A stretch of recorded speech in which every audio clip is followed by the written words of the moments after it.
I watched my husband walk down the aisle with my best friend while he was still legally married to me. They thought I was too broken to fight back. They were wrong. By the time I was done, they lost everything. And I mean everything. Here's how I did it. Hey, I'm Brianna, and what I'm about to tell you is going to sound like something straight out of a movie. But I promise you, every word of this is real. This is the story of how the two people I trusted most in this world betrayed me in the worst way possible, and how I made sure they paid for every single lie. If you've ever felt like someone played you for a fool, stay with me.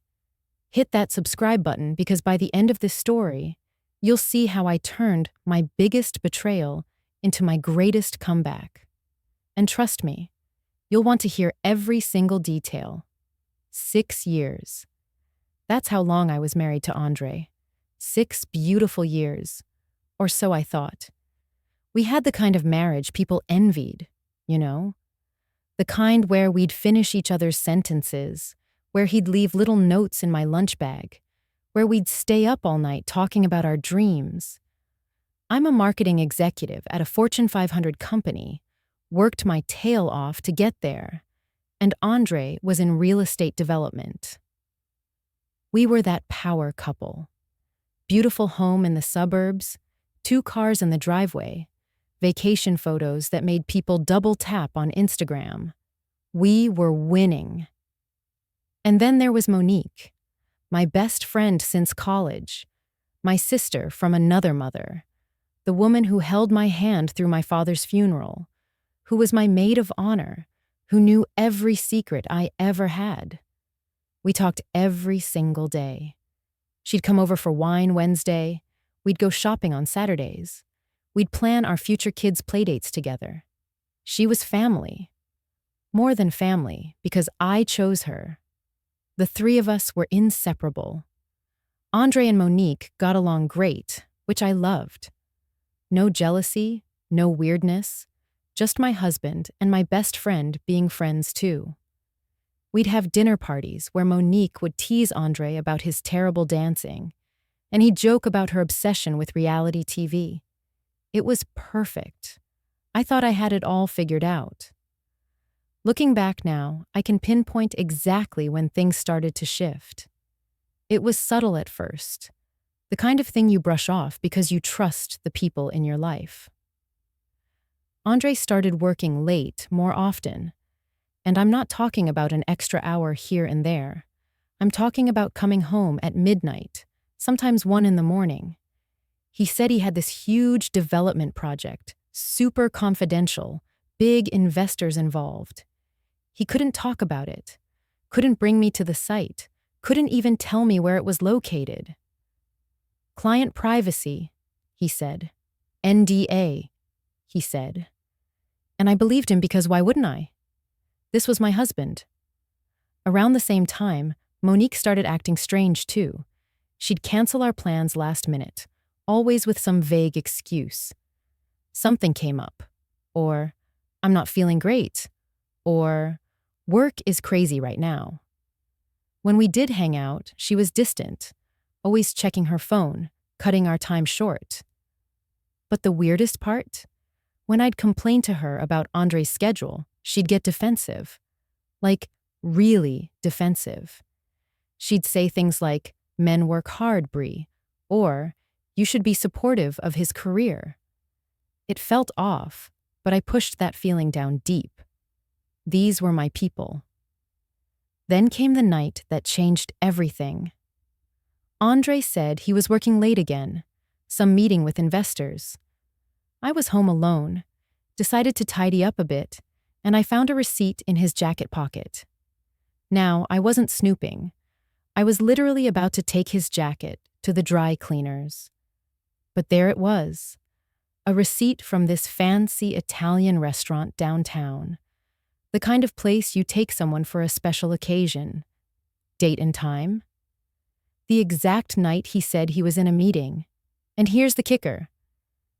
2 entrees, 2 desserts, a bottle of expensive wine. That's not a business meeting. That's a date. My hands were shaking as I held that receipt. My mind was racing, trying to make it make sense. Maybe it was a business dinner? But why lie about where he was? I started noticing other things. Little things that alone meant nothing. But together? Together, they painted a picture I didn't want to see. There was perfume on his shirt sometimes, and not my perfume. It was this specific scent, floral and sweet, and it smelled familiar, but I couldn't place it. Until one day, I hugged Monique goodbye after lunch, and there it was. That same scent. I felt sick, physically sick, but I still didn't want to believe it. I couldn't believe it. So I did what any woman in 2024 would do. I started investigating. I checked our phone records online. Andre had been deleting messages, but he forgot about the cloud backup. I logged in from my laptop, and there they were. Hundreds of deleted texts. Can't wait to see you tonight. She has no idea. Soon we won't have to hide anymore. Can't wait to start our real life together. I sat there in my home office, staring at that screen, feeling like the floor had disappeared beneath me. But I didn't cry. Not yet. I kept digging. I found a burner phone hidden in his car, tucked under the driver's seat. When I confronted him about working late, he looked me dead in my eyes and told me I was being paranoid. He held my face in his hands and said, "Baby, I love you. Why would you think I'd ever hurt you? You're stressed from work. Maybe you need to talk to someone." He gaslit me so smoothly, I almost believed him. Almost. But then I decided to do something crazy. I tracked his location through our shared phone plan and showed up at his supposed work site. You know what I found? An empty lot. No construction, no workers, no project. Just an empty piece of land with a for sale sign. I stood there in my car, watching that empty lot, and something inside me broke. But something else got real sharp and focused. I followed him the next day. I took a sick day from work, and I followed my own husband like I was a private investigator. And guess where he went? To a bridal boutique. I watched him walk in there like he owned the place. And 20 minutes later, Monique walked in too. I sat in my car across the street, and I watched them look at wedding dresses together. Wedding dresses. My husband and my best friend, shopping for her wedding dress, while he was still married to me. I went home, and I did what I should have done weeks ago. I went through everything, and I mean everything. In his briefcase, hidden under some files, I found papers for an apartment lease, signed by Andre Williams and Monique Patterson. Move-in date, 2 months away. I found a wedding registry online. Andre and Monique. Wedding date, 3 months out. They had a whole website. Photos of them together, their love story that conveniently started after his divorce. Except we weren't divorced. We weren't even separated. They were planning a whole new life while I was still making his breakfast every morning. That night, I made a decision. I could confront them right then, scream, cry, throw them both out. Or I could be smart. I could play the long game. They wanted to make me look like a fool? Fine. I'd let them think they succeeded. But I was about to become the best chess player they ever met. First, I called a divorce lawyer. Not just any lawyer. The best one in the city. I told her everything. She smiled, and not in a nice way. She said, "Honey, we're going to take him for everything he's worth."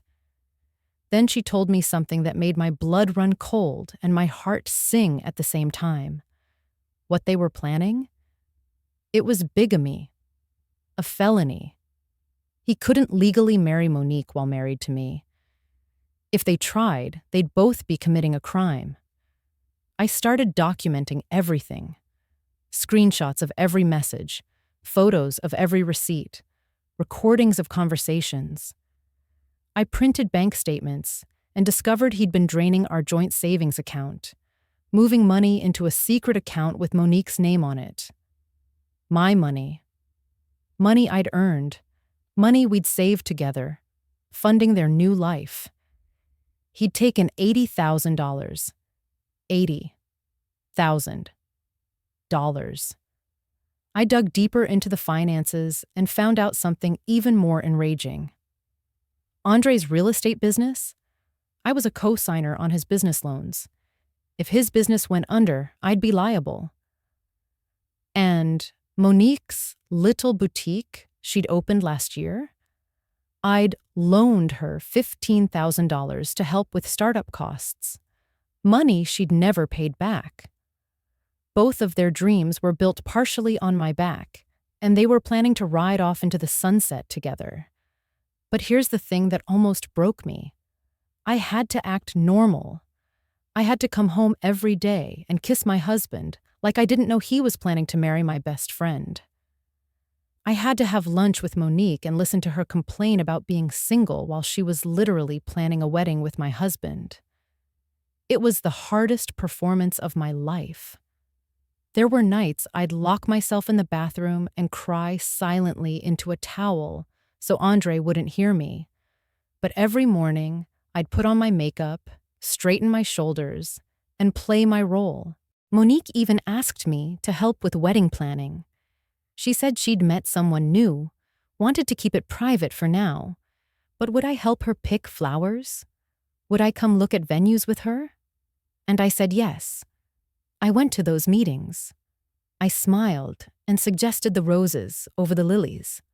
I recommended my wedding photographer, all while documenting every single thing, every lie, every venue, every decision. Evidence. All of it was evidence.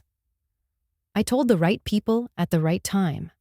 I called Andre's business partner, told him what was happening, told him about the hidden accounts, the missing money, the liability we were all facing. He was furious, said he'd handle it. I called Monique's mother, who I'd known for 15 years. I didn't tell her everything, but I planted seeds. Asked if she knew Monique was seeing someone seriously. Her mother had no idea, and in their traditional family, getting married without telling your parents? That was a huge disrespect. 1 week before their wedding, I was ready. I'd gathered every piece of evidence. My lawyer had everything filed and ready to go. I'd even hired a private investigator to get a few final pieces of proof, including photos of them apartment hunting and kissing in the parking lot. I'd built my case like I was prosecuting a crime, because in a way, I was.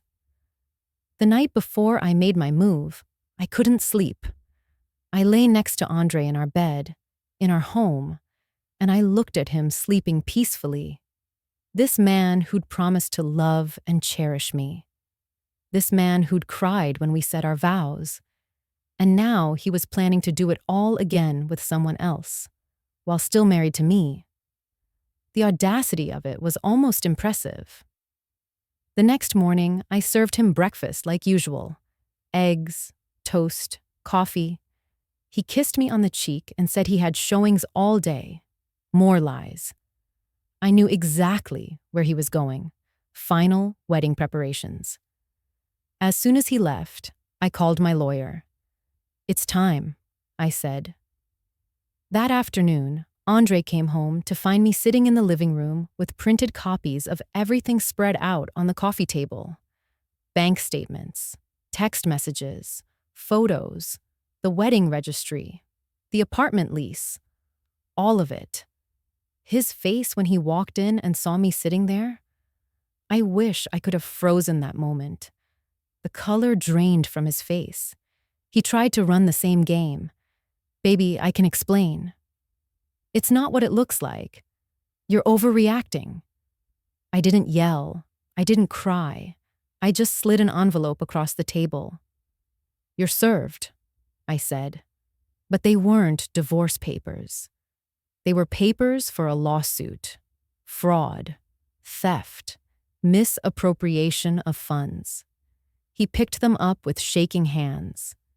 Then I told him about the bigamy charges that would come if he tried to go through with that wedding. I told him his business partner knew everything. I told him I'd frozen our joint accounts and removed myself as co-signer on his business loans. I told him he had 24 hours to get out of my house. He tried to apologize, actually got on his knees, started crying, saying he loved me, saying it was a mistake, saying he'd end things with Monique. And you know what I felt? Nothing. Absolutely nothing. I looked at this man who I'd loved with everything in me, and I felt empty. "You should have thought about that before you stole from me," I said. "Get out." Next was Monique. I called her, asked her to meet me for coffee, our usual spot. She walked in all smiles. No idea what was coming. I waited until she ordered, waited until she sat down, waited until she started talking about some nonsense. Then I played a recording on my phone. A recording the private investigator had gotten of her talking to another friend, laughing about me. "Stupid Bree has no clue," she said on the recording. "By the time she figures it out, we'll be long gone." The look on her face when she heard her own voice? Priceless. She tried to grab my phone, tried to explain, tried to cry. I just looked at her and said, "You were never my friend. You were my mark." Then I told her I knew about my $15,000, told her my lawyer would be in touch about repayment, told her that her family knew she'd been lying to them. I stood up, left money for my coffee on the table, and walked out. I never looked back, but I wasn't done. Oh no, the best part was still coming. The night before their wedding, I posted everything on social media. And I mean everything. A long, detailed post with photos of the wedding registry next to a photo of our marriage certificate. Bank statements showing the theft. Screenshots of their messages talking about deceiving me. The apartment lease. All of it. I tagged them both. I tagged their families. I tagged mutual friends. I wrote, "Just wanted everyone to know the real story before they celebrate fraud and bigamy tomorrow." Some fairy tales are just crime stories in disguise. The post went viral. Not like internet famous viral, but viral in our circles. Hundreds of shares, thousands of comments. Their phones must have been exploding. Half their wedding guests canceled that night. The other half showed up just to see the drama, I heard later. They tried to go through with the wedding anyway. Can you believe that? The actual audacity. But I'd sent information packets to key guests. Legal documents, evidence, everything. People started leaving during the ceremony. The officiant, once she realized they were trying to commit bigamy, refused to continue. She literally walked out mid-vow. And me? I showed up, not to cause a scene, not to cry or beg. I showed up in my best suit, looking absolutely amazing. And I had a courier serve them both with legal papers, right there, in front of everyone. Andre tried to talk to me. Monique tried to approach me. I just smiled, turned to their remaining guests, and said, "Y'all enjoy the reception." I paid for half this venue anyway. Then I left. The aftermath was beautiful. Andre's business partner dissolved their partnership immediately. His reputation in the real estate community was destroyed. Nobody wanted to work with a man who'd commit fraud and lie to his business partners. His credit was wrecked because I'd removed myself from everything, and he couldn't cover the debts. Last I heard, He was living in a studio apartment, driving a 15-year-old car. Monique's boutique went under within 3 months. Customers boycotted her. Her suppliers dropped her. She had to file for bankruptcy and got a regular job at a department store. Her family disowned her. Her mother told her not to come to family events until she'd made things right with God and with me. Her friend group completely abandoned her. She was left with nothing. And their relationship? Turns out when your foundation is built on lies and betrayal, it doesn't survive pressure. Within 6 months, they were fighting constantly. About money they didn't have. About whose fault it was. About the life they'd planned that imploded. The love they'd risked everything for evaporated when reality hit. I heard they broke up about 8 months after their failed wedding. Couldn't stand each other anymore. As for me, I got my money back. Every penny. The courts ordered Andre to repay everything with interest, and Monique had to set up a payment plan for her debt to me.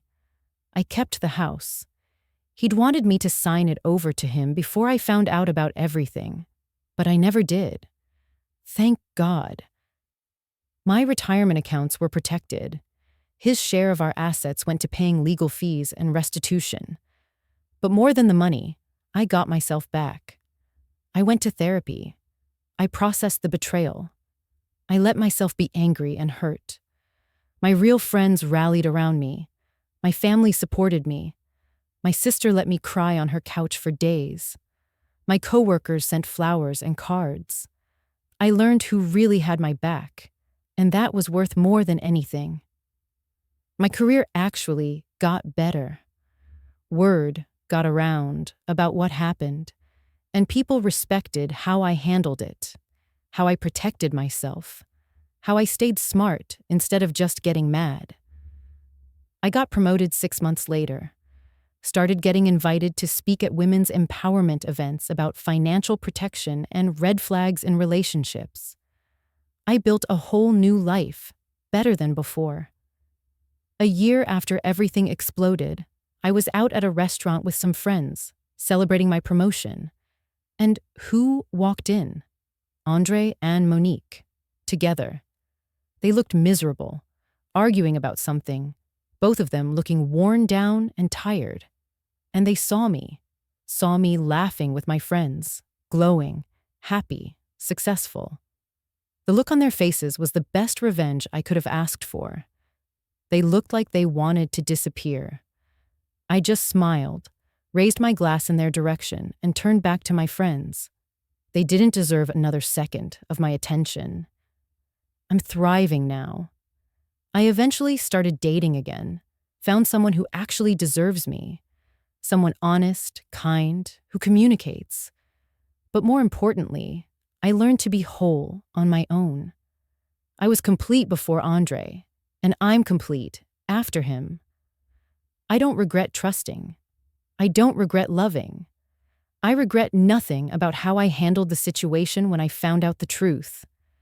I protected myself, and that's what matters. Some people say I was too harsh, that I should have just divorced him quietly and moved on. But those people don't understand. It wasn't about revenge. It was about justice. It was about making sure they faced consequences for their choices. It was about protecting the next woman from Andre's lies and Monique's betrayal. It was about standing up for myself when 2 people tried to tear me down. And I'd do it all again. If this story taught you anything, let it be this. Never let anyone make you feel small for protecting your peace. Trust your gut. If something feels off, investigate. Protect your finances. Document everything. And know that you are strong enough to walk away from anyone who doesn't value you, even if it's the person sleeping next to you or the friend you've known for years. If you found strength in my story, hit that like button. If you think someone needs to hear this, share it. And if you want more stories about turning pain into power, subscribe and turn on notifications. Drop a comment telling me, have you ever had to choose between confronting someone or playing it smart? I read every single one. Remember, when they go low, we get strategic. I'm out here thriving, and they're still dealing with the consequences of thinking I'd stay silent. Thanks for listening to my story. Until next time, protect your peace and your pockets.